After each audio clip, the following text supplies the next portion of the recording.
ஒரு மகிழ்ச்சியான செய்தி. இதயம் நல்லெண்ணெயின் விலை லிட்டருக்கு ரூபாய் 105 குறைஞ்சிருக்கு. செப்டம்பர் 2023ல 1 லிட்டர் இதயம் நல்லெண்ணெயின் அதிகபட்ச விலை ரூபாய் 503. ஆனா இப்ப 1 லிட்டர் இதயம் நல்லெண்ணெயின் விலை ரூபாய் 398 மட்டும்தான் தமிழ்நாட்டுல. அப்ப இனிமே எல்லாரும் இதயம் நல்லெண்ணெய் வாங்கலாம் இல்ல? மாண்புமிகு தமிழ்நாட்டு முதலமைச்சருடைய அறிவுறுத்தலின்படி இன்றைக்கு 10ஆம் வகுப்பு மற்றும் 11ஆம் வகுப்புக்கான ரிசல்ட்டை வெளியிடக்கூடிய ஒரு நாள். அதில் இன்றைக்கு நம்முடைய பிள்ளைகள் எப்படி பெர்ஃபார்ம் பண்ணியிருக்கிறாங்க என்கின்ற ஒரு பகுப்பாய்வினுடைய சுருக்கத்தை உங்களிடம் நான் சொல்ல கடமைப்பட்டிருக்கின்றேன். இது சார்ந்து இன்னும் பல்வேறு தகவல்கள் இதில் அடங்கியிருக்கின்றது. அது முழுமையாக ஒவ்வொரு பத்திரிகை துறை ஊடகத்துறை சார்ந்திருக்கின்ற நண்பர்களுக்கும் அது வழங்கப்படும். மாணவ செல்வங்களை பொறுத்த வரைக்கும் மாண்புமிகு தமிழ்நாட்டு முதலமைச்சர் நமக்கு அடிக்கடி சொல்றதுதான், வாங்குகிற மதிப்பெண்கள் மட்டுமே நம்மளை மதிப்பீடு செய்யாது, அதை தாண்டி நம்முடைய தனித்திறமைகளை நாம் வளர்த்துக் கொள்ள வேண்டும் என்கின்ற விதத்தில்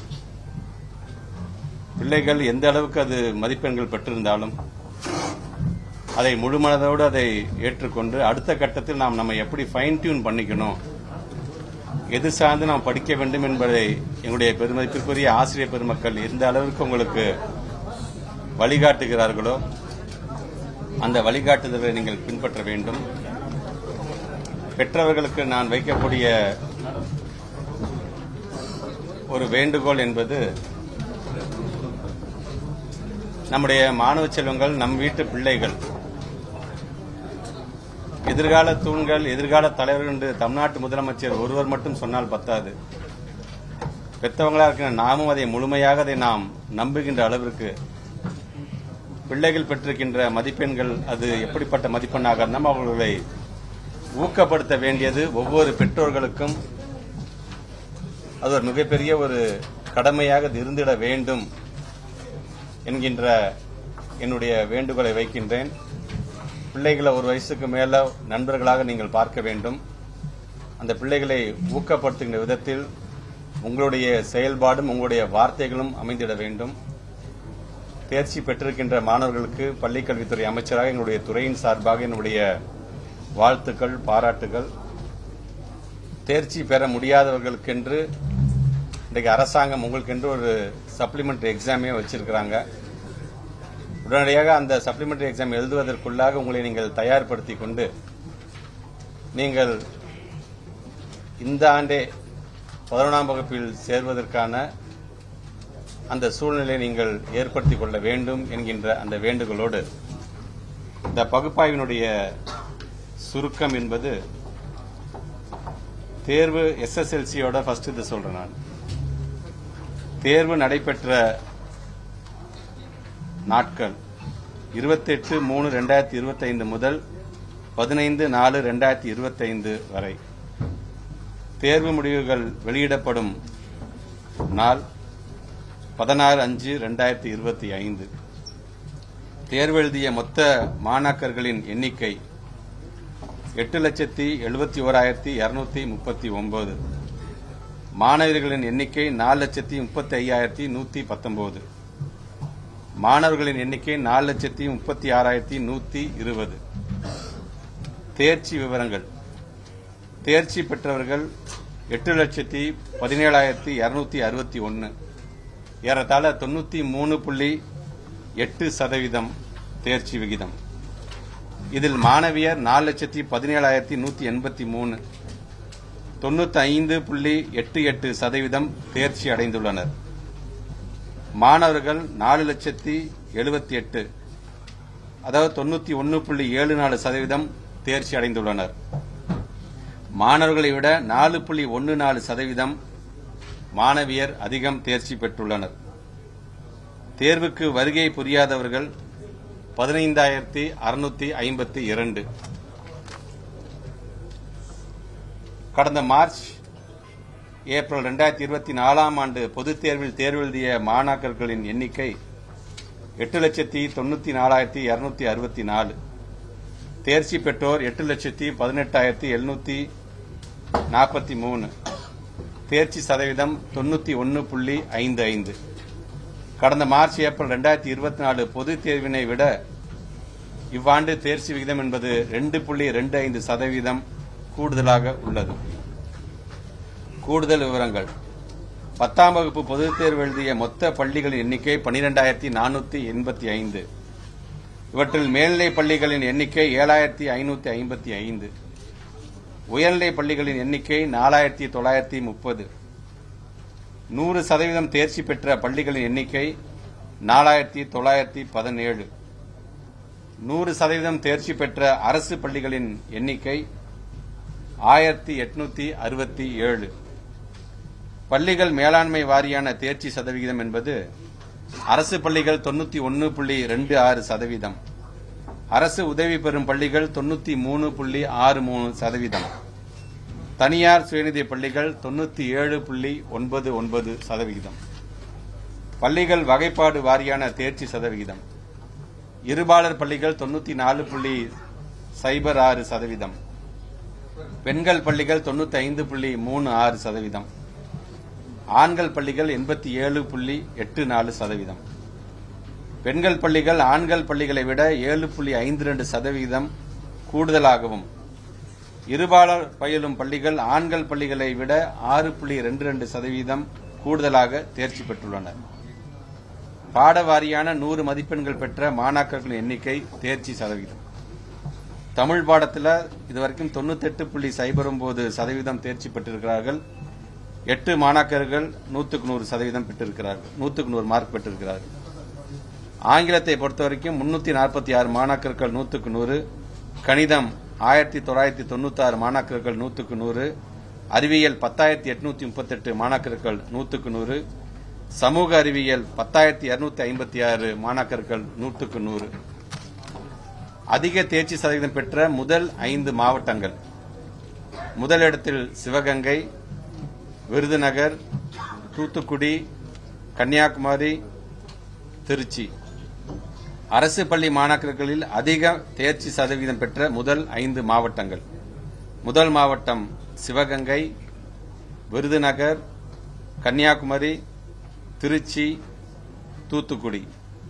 தேர்வெழுதிய மாற்றுத்திறனாளி மாணாக்கர்களின் எண்ணிக்கை 12,290. தேர்ச்சி பெற்றோர் எண்ணிக்கை 11,409, 92.83%. தேர்வெழுதிய சிறைவாசிகளின் மொத்த எண்ணிக்கை 237. தேர்ச்சி பெற்றோர் எண்ணிக்கை 230, 97.05%. தேர்வெழுதிய தனித் தேர்வர்கள் எண்ணிக்கை 23,769. தேர்ச்சி பெற்றோர் எண்ணிக்கை 9,616, 40.46%.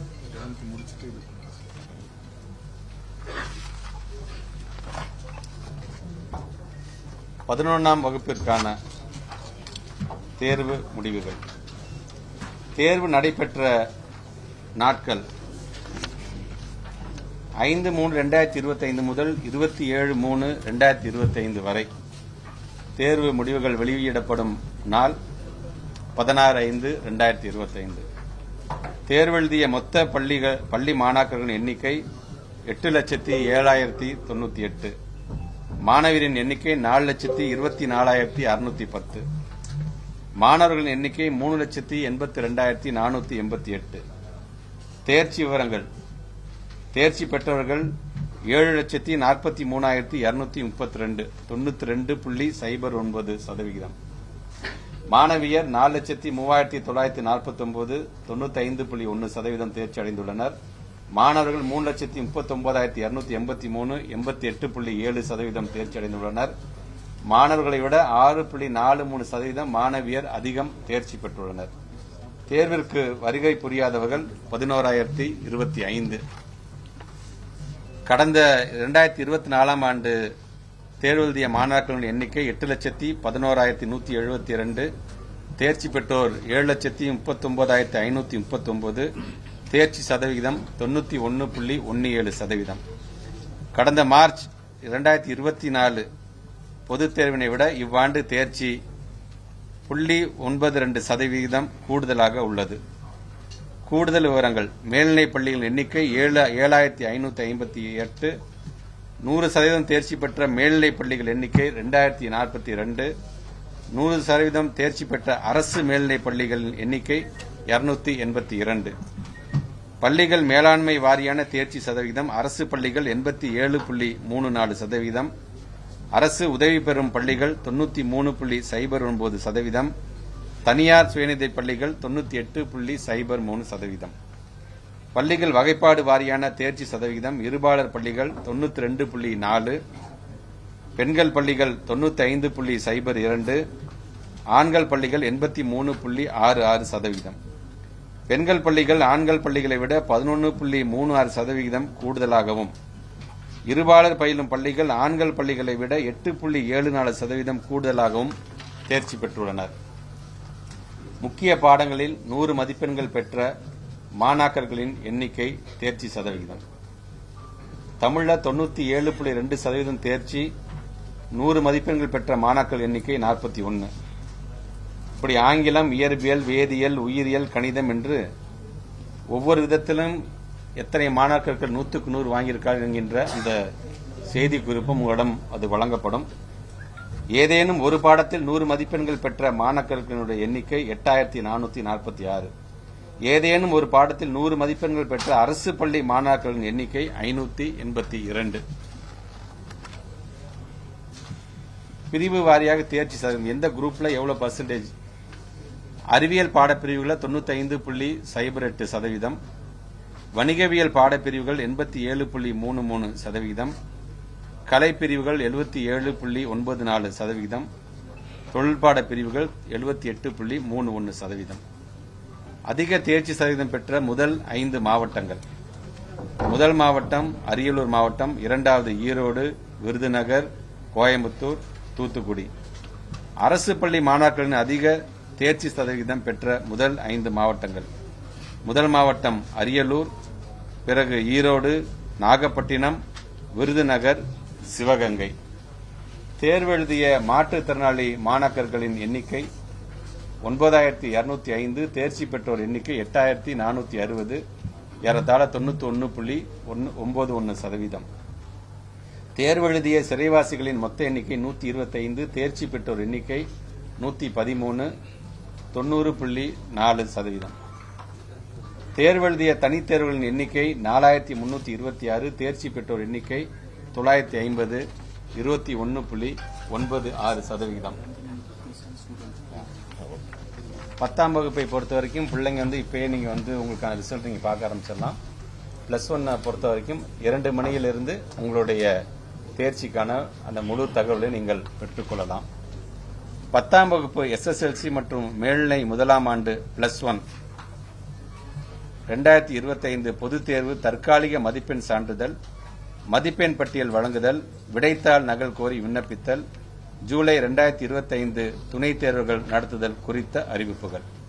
10ஆம் வகுப்பு மாணாக்கர்களுக்கு மேல்நிலை கல்விக்கு விண்ணப்பிக்க தேவையான தற்காலிக மதிப்பெண் சான்றிதழ் ப்ரொவிஷனல் சர்டிபிகேட் மற்றும் மேல்நிலை முதலாம் ஆண்டு +1 மாணாக்கர்களுக்கு மதிப்பெண் பட்டியலினை ஸ்டேட்மெண்ட் ஆஃப் மார்க்ஸ் 19/5/2025 முதல் அனைத்து பள்ளிகளும் www.dge.tn.gov.in இணையதளத்தில் பதிவிறக்கம் செய்து கொள்ளலாம். 10ஆம் வகுப்பு மற்றும் மேல்நிலை முதலாம் ஆண்டு +1 மாணாக்கர்கள் தங்களது விடைத்தாள் நகல் கோரி scan copy of answer sheets 20/5/2025 முதல் 24/5/2025 வரை தாங்கள் பயின்ற பள்ளியின் வாயிலாக விண்ணப்பிக்கலாம்.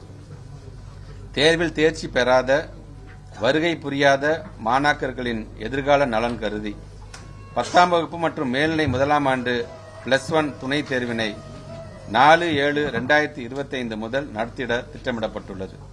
இத்தேர்விற்கான கால அட்டவணை 16/5/2025 அன்று வெளியிடப்படும்.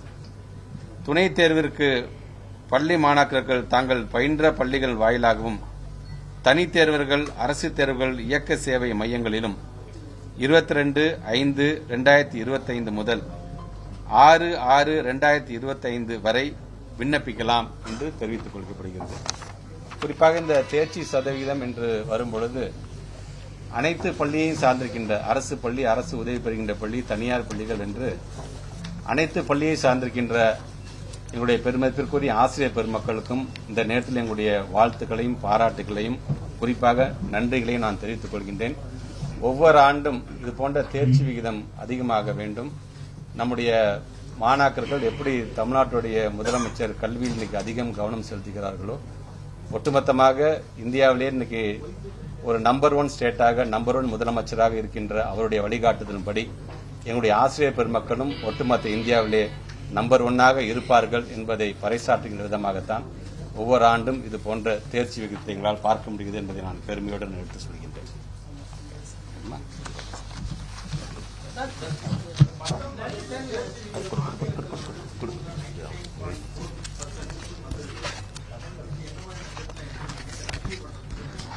இப்ப நாங்க பொதுவாக ஒவ்வொரு எக்ஸாம்னு வரும்பொழுது இட்ஸ் நாட் ஒன்லி ஃபார் ஸ்டூடெண்ட்ஸ்க்கான எக்ஸாம் மட்டும் கிடையாது. இது எங்க டிபார்ட்மெண்ட்டுக்கான எக்ஸாம் தான். எங்க டிபார்ட்மெண்ட் இருக்கிற இங்க இருக்கிற உயர் அதிகாரிகள் இருந்து எல்லா மட்டத்திலும் இருக்கின்ற எங்களுடைய அதிகாரிகளுக்கான ஒரு பரீட்சை தான். ஸோ அதில் நாங்கள் பார்க்கும்போது ஒவ்வொரு ஆண்டும் இந்த பகுப்பாய்வு வரும்பொழுதே பார்த்தீங்கன்னா வெறும் இன்னைக்கு மட்டும் நான் படிச்சது எப்படி உங்கள்கிட்ட லாஸ்ட் இயரோட கம்பேரிசன் மற்றோடதும் இருக்கும். அதில் ஒவ்வொன்றையும் எப்படி நாம் அதிகப்படியாக நம்மளை ஃபைன் டியூன் பண்ணிக்க வேண்டும் என்கிற விதத்தில் தான் டீச்சர்ஸ்க்கான ட்ரைனிங் இன்னைக்கு நாங்கள் அதிகப்படுத்துவோம். இன்னும் அதை அட்வான்ஸ் ஸ்டேஜுக்கு அதை கொண்டு போகணும்னு நாங்கள் ஆசைப்படுகிறோம். நாங்கள் அதனால தான் இன்றைக்கு எங்களுடைய புது அறிவிப்பு கூட நீங்கள் பார்த்துருப்பீங்க. திறன் அப்படிங்கிற ஒரு அறிவிப்பு நாங்கள் கொடுத்து வந்திருக்கோம். நாங்கள் அந்த திறன்கிற ஒன் ஆஃப் த அனௌன்ஸ்மெண்ட்ல பாத்தீங்கன்னா இந்த பிள்ளைகளுக்கான லாங்குவேஜ் ஸ்கில்ஸ் அண்ட் மெயினான மேக்ஸ் போன்ற அந்த சப்ஜெக்டுக்கு எப்படி அதிகமான முக்கியத்துவம் அது சார்ந்து இப்போ ஒரு SCRT இப்போ நீங்க அது ஒரு டிஸ்கஷன் போயிட்டு இருக்கு. அது கண்டிப்பாக இந்த கல்வியாண்டிலிருந்து அது வரும்போது இன்னும் அது பயனுள்ளதாக இருக்கும். அது 6ஆம் வகுப்பிலிருந்து 8ஆம் வகுப்பு வரை போதுமா என்று பார்த்தால் அது 12ஆம் வகுப்பு வரைக்கும் கொண்டு செல்ல வேண்டும் என்கின்ற அந்த முடிவும் நாங்கள் இந்த மாதிரி ரிசல்ட்டை பார்க்கும்போது தான் அந்த மாதிரியான முடிவும் வரும். ஆனால் எங்களை பொறுத்தவரை ரிசல்ட் வருவதற்கு முன்பாகவே அது ஒரு தொலைநோக்கு 4C பண்ணி தான் இன்னைக்கு அது போன்ற திட்டங்களை நாங்கள் கொண்டு வரோம்னாங்க. கண்டிப்பாக நீங்க சொல்ற மாதிரி இன்னும் அது அதிகம் இது போதுமா என்று சொன்னால் இது பத்தாது. இன்னும் அதிகப்படியாக ஆங்கிலத்திலும் தமிழிலும் பிள்ளைகள் தேர்ச்சி பெறுகின்ற அதிகமான மார்க் வருகின்ற அந்த ஒரு நிலையும் கண்டிப்பாக நாங்கள் உருவாக்கணும். இல்லை நான் இப்போ ஏற்கனவே மறுச்சு மாதிரி ஜூன் 2 தான் இருப்போம். இப்போ இருக்கிறோம் நாங்கள் இது வரைக்கும். நான் ஏற்கனவே சொன்ன மாதிரி தான் மாண்பு தமிழ்நாட்டு முதலமைச்சர் அலுவலகத்தில் இதுக்குன்னு தனியாக டிபார்ட்மெண்ட்டே இருக்கிறாங்க. அவங்க தான் இந்த வெயிலோட அளவு இதை ப்ரெடிக்ட் பண்ணக்கூடிய டிபார்ட்மெண்ட்டே அவங்க தான். ஒவ்வொரு ஆண்டும் பார்த்தீங்கன்னா அவங்க நமக்கு என்ன அறிவுறுத்தல் பண்ணுகிறார்களோ அதன் அடிப்படையில் தான் நம்ம அறிவிக்கணும். கண்டிப்பாக நீங்கள் சொல்லும் போது மாணவ செல்வங்களுடைய அந்த வெயில் தாக்கத்திலிருந்து அவர்களை நாம் காக்க வேண்டியதும் ஒரு அரசாங்கத்தோட கடமை தான். ஸோ அவங்க என்ன எங்களுக்கு அறிவுரை சொல்லுகிறாரோ அதுக்கு தகுந்தாப்புல அது முடிவெடுக்கப்படும். ஒரே தேர்வு மையத்தை சேர்ந்த நூற்றுக்கணக்கான மாணவர்கள் 150 மதிப்பெண் அது ஒரு சஸ்பெக்டாவே இருக்கு சார். விசாரணை போயிட்டு இருக்கீங்களா? எந்த லெவல்ல அதான் சொல்றேன். இப்ப ஜென்ரலா நான் ஒன்னே கேட்கறேன் உங்கள்கிட்ட. எங்க பிள்ளைங்க இப்ப எக்ஸாம் எழுதுறாங்க, எங்க டீச்சர்ஸ் பாடம் நடத்துறாங்க. சரியா? இப்ப நீங்க அந்த கிரெடிட் எங்களுக்கு நீங்க கொடுக்க மாட்டீங்க இல்லையா? நீங்க ஒரு சஸ்பெக்டா வைப்பீங்க. நம்மள நாமளே பெருமையா பேசிக்க மாட்டோம். பொதுவாக எப்போதுமே இருக்கிறது தான். வெளியில இருக்காங்க, வெளியில ஸ்டேட்ல உள்ளவங்க மட்டும் நம்மள பெருமையா பேசும். இப்ப நீங்க சொல்றீங்க பாத்தீங்களா சார், எங்களுக்கு இல்ல ஒன்னும் சார் விஷயம் தெரிஞ்சுதான் எங்க சந்தோஷம் தான் சார் நினைக்கிறீங்களா? இப்ப இந்த ஸ்கூல்ல சார்ந்தவங்க லாஸ்ட் இயர்ல என்ன பண்ணாங்கன்னு யாராச்சும் பாத்துருக்கீங்களா? 99லேருந்து 99 மார்க் 104 பிள்ளைங்க எடுத்திருக்காங்க இந்த ஸ்கூல்ல சார்ந்திருக்காங்க. அப்ப லாஸ்ட் இயர் அதே மாதிரி சந்தேகப்படுவீங்களா? அதுக்கு முன்னாடி என்ன ஏன் அதெல்லாம் நீங்க ஒரு ஜேர்னலிஸ்ட் ஏன் அதெல்லாம் எடுத்துட்டு சார் பரவாயில்ல சார் ஜஸ்டிஃபை பண்ற மாதிரி தான் சார் இதை விடுங்க சார் நம்ம பெருமையா நம்ம பேசுவோம் ஏன் சொல்ல மாட்டேங்குதுங்க? இப்ப நீங்க கிட்டத்தட்ட பாத்தீங்கன்னா ஒவ்வொரு இதுலயும் பாத்தீங்கன்னா நாட் ஒன்லி அந்த கெமிஸ்ட்ரியில மட்டும் இல்ல. இப்ப நீங்க எந்த குழந்தைங்க 167 பிள்ளைங்க 100 வாங்கி சொன்னா அதே பிள்ளைங்க மத்தபடி இருக்கின்ற பிசிக்ஸ்லயும் சரி மேத்தமெட்டிக்ஸ் சரி எல்லாத்துலயும் பாத்தீங்கன்னா 90-98 மார்க் எடுத்திருக்காங்க. சோ அப்ப அந்த பிள்ளைங்க அப்ப அதுல இருந்து சேர்ந்து எடுத்திருக்காங்க நீங்க சொல்ல வரீங்களா? சோ இதை பொறுத்த வரைக்கும் இருந்தாலும் நீங்க சொல்றது பத்திரிகையில வந்துருச்சு. பத்திரிகை நாங்க சாதாரணமா எடுத்துக்க மாட்டோம். எங்களை பொறுத்த வரைக்கும் எங்களை வழிநடத்தக்கூடிய பத்திரிகை செய்தியாகத்தான் நாங்க இது வரைக்கும் நான் பார்க்காத விமர்சனமா இருந்தாலும் சரி பாராட்டுகளாம் சார் தான் சொன்னேன். அவங்க சொல்லிட்டாங்க, ஒரு சந்தேக பறையின மேல திருப்பிட்டாங்க, ஆளாருக்கு சோசியல் மீடியால போட ஆரம்பிச்சிட்டாங்க. அது சார்ந்து இப்ப என்கொயரி பண்ணுங்கன்னு சொல்லிட்டு இப்ப நேற்று முதல்கட்ட என்கொயரியில பண்ணியாச்சு ஃபுல்லாவே. சோ அதுல இந்த மாதிரி கொஸ்டின் பேப்பர் லீக்கேஜ்ங்கிறதோ இல்ல அது சார்ந்து யார் யாரெல்லாம் அதுல சம்பந்தப்பட்டிருக்கிறாங்க, அங்க யார் கஸ்டோடியன் பாயிண்ட்ல யார் இருந்தா, யார் டிஓ இருந்து அந்த கொஸ்டின் பேப்பர் போய் எடுத்துட்டு போனது யாரு, அங்க இருந்த சூப்பர்வைசர் யாரு, அவங்க எந்த ஸ்கூல்ல சார்ந்தாங்க, அந்த சூப்பர்வைசர் உள்ளபடியே கெமிஸ்ட்ரி டீச்சரா இல்ல வேற சப்ஜெக்ட் டீச்சரா, இப்படி கிட்ட 100 பேருக்கு கொண்ட ஒரு ஃபர்ஸ்ட் லெவல் ஆஃப் என்கொயரி நாங்க முடிச்சுட்டோம். பட் இருந்தாலும் நான் விட மாட்டேன். மாட்டேன். திருப்பி அதை நீங்க பாருங்க. நீங்க சப்போஸ் உள்ளபடியே 167 பேர் நம்ம பிள்ளைங்க கண்டிப்பா அந்த 100 வாங்கிட்டாங்க, டீச்சர்ஸோட அந்த ட்ரைனிங் தான் இருந்தது. அந்த மாடல் நம்ம எடுத்துட்டு ஒட்டுமொத்த தமிழ்நாட்டில் இருக்கின்ற பிள்ளைங்க 100 வாங்குறதுக்கு என்ன செய்வோமோ அதை நம்ம தெரிந்து கொள்ளலாம் எனக்கு இந்த அறிவுரையும் நான் சொல்லிட்டு தான் வந்திருக்கேன். நான் கண்டிப்பா அந்த செய்தி வரும்போது உள்ளபடியே எல்லா பத்திரிகை நண்பர்களுக்கும் நான் எடுத்துனேன்.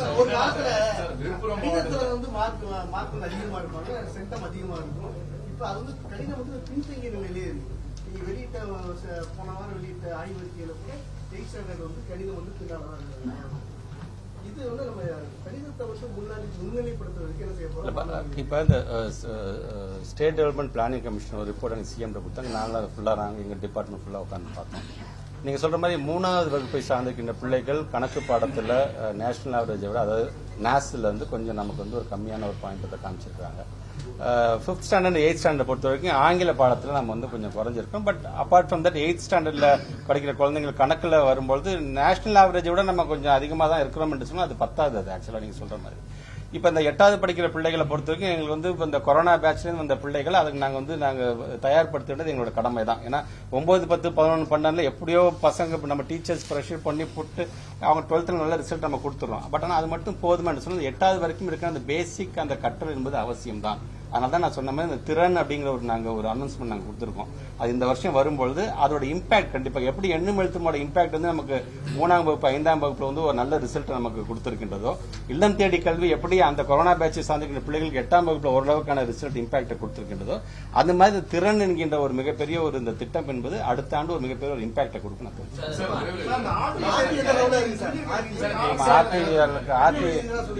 இதை பத்தி லாஸ்ட் +2 நடக்கக்கூடிய மால் பிராக்டிஸ், அது மேல எடுக்கக்கூடிய தேர்வுத்துறை, அதே போன்று பள்ளிக்கல்வித்துறை எடுக்கக்கூடிய நடவடிக்கைகள்லாம் எனக்கு தெரிஞ்ச கடந்த நூற்றாண்டு காலமா தேர்வுத்துறையும் சரி வெளிப்படையா டிரான்ஸ்பரண்டா இந்த மாதிரி ஒரு மால் பிராக்டிஸ் நடந்தது நாங்க ஆக்ஷன் எடுத்திருக்கோங்கிறத அபிஷியலாவே பிரஸ் வந்து சொல்லுவாங்க. லாஸ்ட் 22 இயர்ஸ் சொல்லியிருக்காங்க. ஆனா இந்த வருஷம் மட்டும்தான் சின்ன தகவல் கூட மீடியாவுக்கு இந்த மாவட்டத்துல இவ்வளவு மால் பிராக்டிஸ் நடந்தது, நான் நடவடிக்கை எடுத்துக்கோங்கிறத ஒரு நாள் கூட சொல்லல. ரெண்டாவது சொல்லும் போது அது எதற்கான ஒரு இண்டிகேஷன்னா, எங்க நிறைய மால் பிராக்டிஸ் நடக்குது, எங்க பிட்டு நடக்குதுன்னா சோ அந்த டிஸ்ட்ரிக்ட்ல ரொம்ப வீக்கா இருக்குங்கிறத ஒரு இண்டிகேஷனா இருக்கும். ஆனா அதை சொல்றதுல என்ன தயக்கம் தெரியுது. இந்த வருஷம் வந்து அதை பத்தின தகவல் ஒரு தகவல் கூட நான் உங்களுக்கு தர சொல்றேன். நான் தகவல் தர ஒன்னே ஒண்ணுதான். இப்ப நீங்க இந்த மால் பிராக்டிஸோ லீக்கேஜோ அப்படின்னு வச்சு அப்படி ஒரு நடந்துச்சுன்னு வச்சுக்கோங்களேன், இமீடியட்டா அந்த எக்ஸாம் நடந்த எனக்கு ஈவினிங்க மிகப்பெரிய நியூஸ் அது பரவி இருக்கும். நீங்க சொல்ற மாதிரி அப்படிலாம் மூடிலாம் வச்சுக்கிட்டு யாரும் அப்படி சீக்கிரட்டா இல்ல. கரெக்ட், நீங்க சொல்றது கரெக்ட் தான். கண்டிப்பா அதுக்கான தகவல் கண்டிப்பா நான் தர சொல்றேன். நான் இப்ப அந்த ஆர்டி இதை பத்தி நீங்க சொன்னீங்க. நீங்க இப்ப லாஸ்ட் டைம் வந்து நம்ம +2 ரிசல்ட்டுக்கு வரும்போது உங்கள்கிட்ட தான் நான் சொன்னேன்னா, இமீடியட்டா அடுத்த நாள் பத்திரிகையில வந்து அமைச்சர் வந்து மழுப்பலான பதில்கள் சொன்னார் அப்படின்னு நீங்க சொல்லியிருக்கீங்க. இப்ப ஆர்டிஐ பொறுத்த வரைக்கும் நேற்று கூட மாண்பை பொருந்திய நீதிமன்றமும் வந்து தமிழக அரசு அதுக்கு உடனடியாக ஒரு பதிலை நீங்கள் சொல்ல வேண்டும் அப்படி கூட சொல்லியிருக்காங்க. இப்ப தலைமை செயலாளரை பொறுத்த வரைக்கும் இது நமக்கான பணம். நமக்கு ஏற்கனவே நான் சொன்ன மாதிரி 617 கோடி ரூபாய் இன்னைக்கு நமக்கு வராமலே நின்று இருந்தாலும் ஸ்டேட் கவர்மெண்ட் இன்னைக்கு அதை வந்து முழுமையாக ஏற்றுக்கிட்டு அதை நடத்திட்டு இருக்கிறது. இந்த சமகர சிக்ஷா அபியான்ல ஒன் ஆஃப் த பேராமீட்டர் வந்து இந்த ஆர்டிஐ 25% அந்த பணத்தை வந்து அவங்க வந்து நமக்கு வழங்க வேண்டும். ஆனா இது வரைக்கும் பாத்தீங்கன்னா சம்பந்தம் நான் சொன்ன மற்றதை கூட நம்ம டிபேட்டபிளா உட்காந்து நம்ம பேசலாம். நம்ம இந்த ஆர்டிஐங்கிறது வந்து பேசிக் ரைட் டு எஜுகேஷன்ங்கிறது வந்து ஒரு பேசிக் வந்து கிட்டத்தட்ட ஒரு ஹியூமன் ரைட்டுக்கே நீங்க அகேன்ஸ்டா போற மாதிரியான வேலையை நீங்க செய்றீங்க. அந்த பணத்தை நீங்க கொடுக்கும் நாங்க கேட்டுட்டே இருக்கோம். நாங்க தலைமை செயலாளர் எழுதியிருக்கிறார். தலைமை செயலாளருக்கான பதில் வரும் நாங்கள் பார்க்கிறோம். இப்ப 12th ரிசல்ட் அறிவிச்சு இத்தனை நாட்கள் இது வரைக்கும் ஒரு ரிசல்ட் எங்களுக்கு வரல. இன்றைக்கு எங்களுடைய எஸ்பிடி மேடமும் எங்களுடைய பிரின்சிபல் செக்ரட்டரி இப்ப டெல்லிக்கு போயிருக்காங்க. இன்னைக்கு நாளைக்கு அங்கதான் இருக்கிறாங்க. இந்த டிஸ்கஷன் பாயிண்ட் தான் போயிருக்காங்க. அது வரும்போது அங்க என்ன தகவல் வருதோ அதுக்கு based on that will take a call. கல்வியில வட மாவட்டங்கள் தொடர்ந்து காலங்காலமாகவே பின்தங்கிய நிலையில இருக்கு. இப்போதைய எஃப்எம் எஜுகேஷன் மினிஸ்டரா இருக்கும்போது கூட ஒரு ஸ்பெஷல் ஸ்கீம்லாம் கொண்டு வந்து ரொம்ப ஃபோக்கஸ் பண்றதுக்கு சில ஸ்டெப்ஸ் எல்லாம் எடுத்தாரு. இப்போ என்ன நிலை இருக்கு, நம்ம என்ன பண்ண போறோம்? நார்த் பொறுத்த வரைக்கும் இப்போ ஓரளவுக்கு நம்ம இப்போ கொஞ்சம் முன்னேறி இருக்குன்னு தான் சொல்லணும். இப்போ கிருஷ்ணகிரிலாம் நீங்கள் லாஸ்ட் 12th நீங்கள் பார்த்தீங்கன்னா கொஞ்சம் ஓரளவுக்கு முன்னேறிருக்கும். அந்த கிருஷ்ணகிரியுடைய பழைய கலெக்டர் கூட நாங்கள் பார்க்கும்போது கூட இப்போ she was so happy. But ஏன்னா நீங்கள் சொல்ல மாதிரி நார்த்துக்கு அதிகப்படியாக அங்கே சொல்லும்போது இந்த எங்களோட டீச்சர்ஸ்க்கான ரெக்ரூட்மெண்ட் வந்து நாங்கள் இன்னும் அங்கே வந்து நிறையா கொஞ்சம் ஃபில் பண்ண வேண்டிய ஒரு சில இடத்துல இருக்குது. I accept that. ஸோ இந்த ரெக்ரூட்மெண்ட் இந்த ஆண்டுக்கான இந்த ரெக்ரூட்மெண்ட் வரும்பொழுது அதில் தான் அதிகப்படியாக ஃபோக்கஸே பண்ணணும். எந்த ரெக்ரூட்மெண்ட் முதல்ல நார்த் சைடில் போய் நம்ம டீச்சர்ஸ் வந்து வேலை பார்க்கணுங்கிற அது மாதிரியான ஒரு முடிவே நாங்கள் கண்டிப்பாக எடுத்திருக்கிறோம். நீங்கள் சொல்ற மாதிரி south delta and other region மட்டும் எல்லா பிள்ளைங்களும் நம்ம பிள்ளைங்க தான். அதற்கான ஃபோக்கஸ் இன்னைக்கு நிறைய பேர் இன்னைக்கு அச்சீவர்ஸ் ஆஸ்பிரண்ட் ஸ்டூடெண்ட்ஸ் எங்க இருக்காங்க பார்த்தீங்கன்னா அங்கே தான் இருக்கிறாங்க. குறிப்பாக தருமபுரி மாவட்டத்துக்கு நாங்கள் இருக்கின்ற ஒரு லைப்ரரிக்கு நாங்கள் போகும்போது போட்டித் தேர்வுக்கு அதிகப்படியாக அந்த லைப்ரரியை பயன்படுத்தினான்னு பார்த்தீங்கன்னா தருமபுரி கிருஷ்ணகிரி அந்த பிள்ளைங்களை தான் உள்ளபடியே ஸோ ஹாப்பி. ஸோ அந்த சிஸ்டம் அந்த பார்வை என்பதை நம்ம மாற்ற வேண்டும் என்ற விதத்தை தான் இன்னைக்கு நம்ம உழைச்சிட்டு இருக்கிறோம். கண்டிப்பாக இந்த அனௌன்ஸ்மெண்ட்டை நம்ம கொண்டு வந்திருக்கின்ற ஒரு சில அறிவிப்புகள், ஒரு சில ஸ்கீம் சார்ந்திருக்கின்ற அறிவிப்புகள்லாம் ஒரு நல்ல ஒரு இம்பாக்டை கொடுக்கும் அப்படிங்கிற ஒரு நம்பிக்கை எங்களுக்கு அடுத்த ஆண்டு பட்டதாரி ஆசிரியர்கள் வந்து ஒரு வருஷம் ஆச்சு சேஷனல் லிஸ்ட் வெளியிட்டு இப்போ அது தொடர்பான வழக்கு வந்து நீதிமன்றத்தில் இருக்கு. அது எந்த அளவில் நம்ம மேமா முடிக்க போறோம், அப்புறம் அந்த சீட் இன்க்ரீஸ் பண்ணணும் வந்து ஒன்றும் இல்லை. எனக்கு ஏற்கனவே எங்களை பொறுத்த வரைக்கும் இப்போ நாங்கள் சொன்ன இந்த ரெக்ரூட்மெண்ட் அந்த 3192 பேர் நாங்கள் உள்ள கொண்டு வந்துட்டோம்னா அடுத்த கட்டம் எங்களை நாங்கள் சீட்டை நாங்கள் இன்க்ரீஸ் பண்ணிட்டே போயிடுவோம். சீட்டை இன்க்ரீஸ் பண்ணுறதுக்காட்ட ஒரு துறைக்கு வந்து எவ்வளோ வேகன்சி எல்லாத்துக்குமே தெரிஞ்சது தான். அதில் ஃபைனான்ஸ் பொறுத்த வரைக்கும் படிப்படியாக இந்த பேட்ச் எடுங்க இந்த பேட்ச் எடுக்கும் போது நாங்களும் அது இந்த பேட்ச் அப்போ இப்போ சொல்லிட்டு 4 மாசத்துல நம்ம புதுசாக ரெக்ரூட் பண்ண போறோங்கிற அந்த மைண்ட்ஸில் தான் நம்ம டைம் டேபிளே நம்ம ரிலீஸ் பண்றோம் நாங்கள். ஆனால் பண்ணும்போது பார்த்தீங்கன்னா அதில் ஏதாச்சும் ஒருத்தங்க வந்து நீதிமன்றத்துக்கு போயிடுறாங்க. நீதிமன்றத்துக்கு போகும்போது அந்த வழக்கு அது நிலுவையில் இருக்கு. அது நம்பர் ஆகிறதுக்கு நாங்கள் போராடுறோம். அது நம்பர் ஆனதுக்கப்புறம் அதுக்கு பேசினதுக்கப்புறம் சரி அடுத்த வாரம் நாங்கள் அர்ஜென்ட் பண்றோம்னு இப்படியே தான் போயிட்டு இருக்குது. அதுக்கு ஒரு ரிசல்ட் நீங்க எப்படி எதிர்பார்த்துட்டீங்களோ அதே போன்று பள்ளிக்கல்வித்துறை அமைச்சராக எங்களுக்கு டீச்சர்ஸ் இருந்தால் நாங்கள் ஸ்கூல் நடத்த முடியும். நாங்கள் அது கண்டிப்பாக இன்னைக்கு உங்கள் மூலமாக நம்முடைய மாண்பை பொருந்திய நீதிமன்றத்துக்கு மூலமாக ஒரு நல்ல தீர்ப்பு வரும் என்ற நம்பிக்கை எனக்கு. NEP படி 3-5-8 வந்து சிபிஎஸ்இ பள்ளிகளில் படிக்கக்கூடிய குழந்தைகள் மேபி ஃபெயில் ஆகுறாங்க. அவங்க அதுக்கப்புறம் நம்ம ஸ்கூல்ல தேடி வர்றாங்கன்னா நம்ம அடுத்த கிளாஸ்ல அட்மிஷன் போடுவோமா? இல்லை ஆசன் வந்தாதான் போட முடியும். இல்ல இப்ப நீங்க சொல்ற வந்து இட் இஸ் 358க்கு நாங்க கண்டிப்பா நாங்க அது ஒத்துக்கிறது இல்லை. அதாவது அவன் ஃபெயில் பண்ணக்கூடாது அப்படிங்கறதுல தான் நாங்க இருக்கிறோம். நாங்க பட் கண்டிப்பா நீங்க கேட்கிற கேள்வி நல்ல கேள்விதான். எங்களை பொறுத்த வரைக்கும் உங்களுக்கே தெரியும், நாம் வந்து 5 வயசுல நம்ம பிள்ளைங்களை ஃபர்ஸ்ட் ஸ்டாண்டர்ட் சேர்ப்போம். அவங்க 6 வயசுல பிள்ளைங்களை ஃபர்ஸ்ட் ஸ்டாண்டர்ட் சேர்ப்பாங்க. அந்த ஏஜுக்கான அந்த ஒரு இதுவும் இருக்கு எங்களுக்கு. சரி, நல்ல முதலமைச்சர் கவனத்துக்கு கொண்டு சொல்றோம் நாங்க. ஏன்னா பிள்ளைங்களை யாரும் கைவிட்டுற வேணாங்கிறதுக்காக. ஏன்னா அந்த டிராப் அவுட் ஆயிடக்கூடாது. அதுக்கு ஒரு நல்ல கால் கண்டிப்பா முதலமைச்சர் பேசி நாங்க எடுக்கிறோம். 7.5 வந்து அரசு உதவி பள்ளியும் கேட்டுட்டே இருக்கிறாங்க. தொடர்ந்து வந்து இந்த கோரிக்கை வச்சுட்டே இருக்காங்க. முதலமைச்சர் உங்க மூலமா முதலமைச்சர் கவனத்துக்கு கொண்டு போயிருக்காங்க.